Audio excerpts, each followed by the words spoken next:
தமிழக அரசு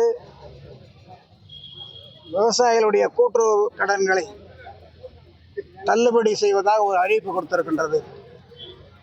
ஆனால் அந்த அறிவிப்பானது மிக மிக அளவு மோசமாக விவசாயிகளை வஞ்சிக்கக்கூடிய அறிவிப்பாக, விவசாயிகளுக்கு துரோகம் செய்யக்கூடிய அறிவிப்பாக, விவசாயிகளை ஏமாற்றக்கூடிய அறிவிப்பாக இருந்து கொண்டிருக்கிறது. 1,00,000 ரூபாய் பெற்ற விவசாயிகள் பெற்ற கடனுக்கு 5,000 ரூபாய் தள்ளுபடி என்பது உண்மையிலேயே விவசாயிகளை அவமானப்படுத்தக்கூடிய, விவசாயிகளை கேவலப்படுத்தக்கூடிய, விவசாயிகளை பிச்சைக்காரர்களாக நடத்தக்கூடிய ஒரு நடவடிக்கையாகத்தான் நாங்கள் கருதுகின்றோம். இது தொடருமானால் தமிழகத்தை மிகப்பெரிய ஒரு போராட்ட களமாக மாற்றக்கூடிய சூழ்நிலை உருவாகிவிடும் என்ற எச்சரிக்கையை அரசுக்கு சொல்லிக்கொள்ள கடமைப்பட்டிருக்கின்றோம்.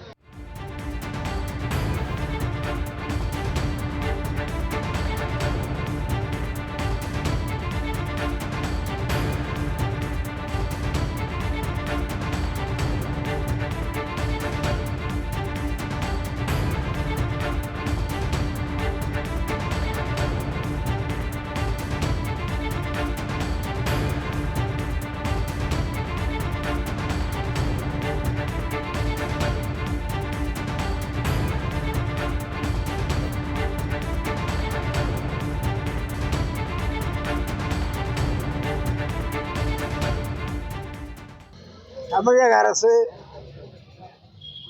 விவசாயிகளுடைய கூட்டுறவு கடன்களை தள்ளுபடி செய்வதாக ஒரு அறிவிப்பு கொடுத்திருக்கின்றது.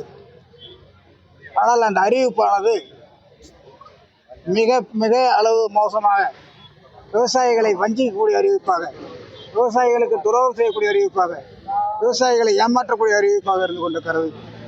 1,00,000 ரூபாய் பெற்ற விவசாயிகள் பெற்ற கடனுக்கு 5,000 ரூபாய் தள்ளுபடி என்பது உண்மையிலேயே விவசாயிகளை அவமானப்படுத்தக்கூடிய, விவசாயிகளை கேவலப்படுத்தக்கூடிய, விவசாயிகளை பிச்சைக்காரர்களாக நடத்தக்கூடிய ஒரு நடவடிக்கையாகத்தான் நாங்கள் கருதுகின்றோம். இது தொடருமானால் தமிழகத்தை மிகப்பெரிய ஒரு போராட்ட களமாக மாற்றக்கூடிய சூழ்நிலை உருவாகிவிடும் என்ற எச்சரிக்கையை அரசுக்கு சொல்லிக்கொள்ள கடமைப்பட்டிருக்கின்றோம்.